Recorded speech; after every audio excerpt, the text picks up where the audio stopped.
Have you ever wondered why the Earth is getting so hot? A question that has been circling the minds of many as we witness the world around us changing. We call this phenomenon global warming, a term that has been making headlines for years now. It's not a myth but a reality that we're living in. Scientists, the world over, have been studying this for years, and their findings are nothing short of astounding. They've discovered that our planet's average temperature has been steadily rising. The causes are complex and interconnected, but the crux of it all is that human activities are largely to blame. We've been pumping out greenhouse gases into our atmosphere at an unprecedented rate, trapping heat and causing our planet's temperature to rise. This process is akin to wrapping our Earth in a thick, heat-trapping blanket. But it's not just about the heat, it's about the ripple effects that this increase in temperature can cause. So, what exactly is happening to our planet? To understand the present, we need to delve into the past. Our journey begins in the late 18th century, a time known as the Industrial Revolution. This period marked a shift from rural agrarian societies to more urban industrialized ones. The invention of the steam engine, powered by coal, set the wheels of industry in motion. With this, the age of burning fossil fuels began, and so did the gradual increase of carbon dioxide, or CO2, in our atmosphere. As our world industrialized, the levels of this potent greenhouse gas surged. From the dawn of the Industrial Revolution to the beginning of the 20th century, the concentration of CO2 in the atmosphere increased from about 280 parts per million to 300 parts per million.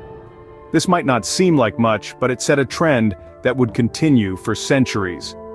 Fast forward to the mid-20th century, a time marked by significant technological advancements and rapid industrial growth. This era, often called the Great Acceleration, saw an unprecedented surge in CO2 levels. By the 1960s, CO2 concentration had reached 320 parts per million, with the Earth's average temperature steadily following suit. It was during this period that scientists began to connect the dots between rising CO2 levels and increasing global temperatures. The Keeling curve, a graph showing the accumulation of CO2 in the Earth's atmosphere, became a symbol of the human impact on our planet.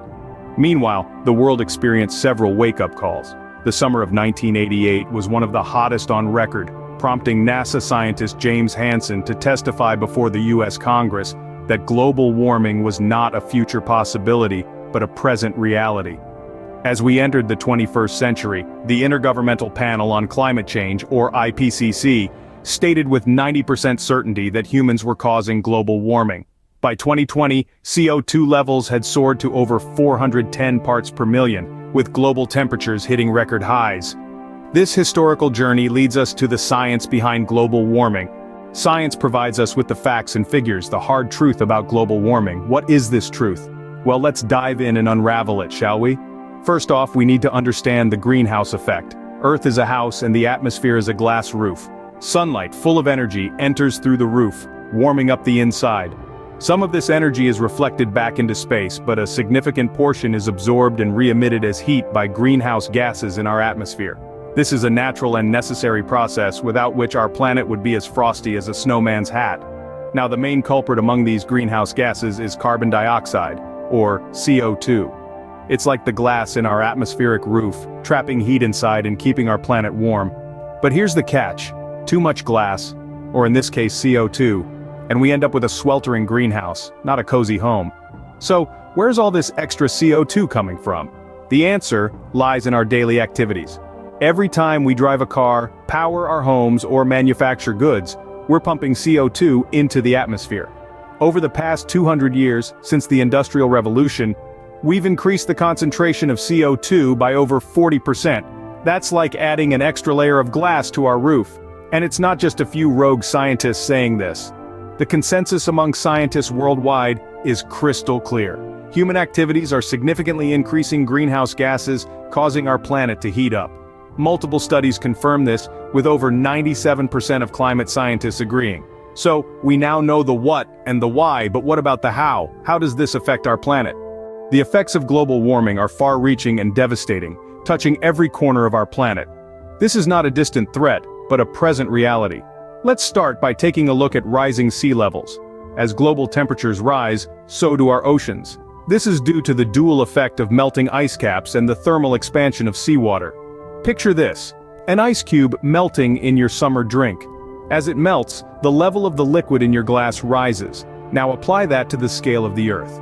As sea levels rise, coastal communities around the world are at risk of flooding, with millions of people potentially displaced from their homes.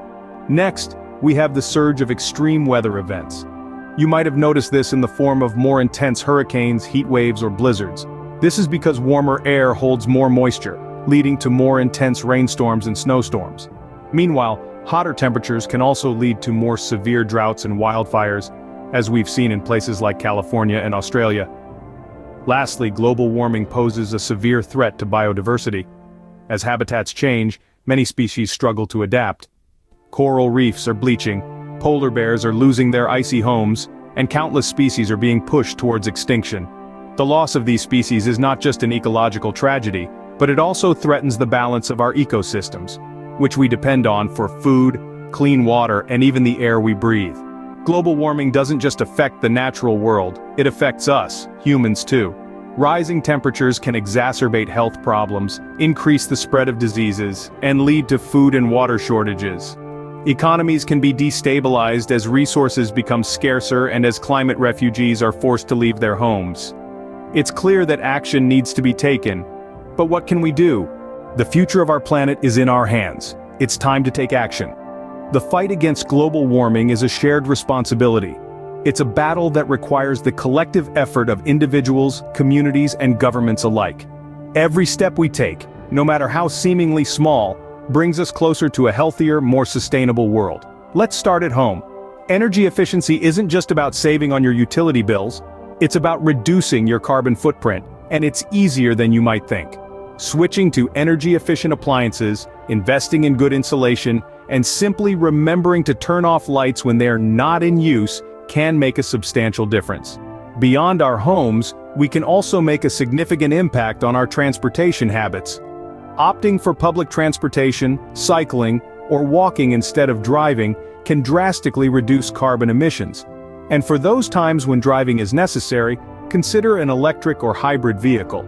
But the fight doesn't stop at individual actions. Communities can play a vital role in promoting sustainability. Organizing local cleanup drives, planting trees, and creating community gardens are just a few ways that communities can work together to combat global warming. In the realm of renewable energy, the possibilities are endless. Harnessing the power of the sun with solar panels, capturing the wind with turbines, or tapping into geothermal energy are all viable alternatives to fossil fuels. These renewable sources are not only abundant and sustainable, but they also emit significantly less greenhouse gas. However, the battle against global warming is not one we can win without policy changes and global cooperation. Governments must take the lead in setting ambitious targets for reducing greenhouse gas emissions. They must invest in renewable energy, promote sustainable practices, and incentivize businesses to do the same. International collaboration is also crucial. Global warming is a worldwide issue, and it requires a global solution. Countries must work together to share resources, knowledge, and technology to tackle this common challenge. Education is another powerful tool in our fight against global warming. By understanding the science of climate change, we can make informed decisions about our actions and their impact on the planet. The fight against global warming is a long and challenging journey, but it is one that we must embark on for the sake of our planet and future generations. It's a journey that requires courage, commitment, and collective action. Remember, every action counts. Every energy-efficient light bulb, every tree planted, every policy change, and every renewable energy project brings us one step closer to a sustainable future. The future of our planet is not something we can afford to gamble with. It's time to step up, take responsibility, and make a difference. Each of us has the power to make a difference. So will you join the fight against global warming? Thanks for watching. Like and subscribe for more.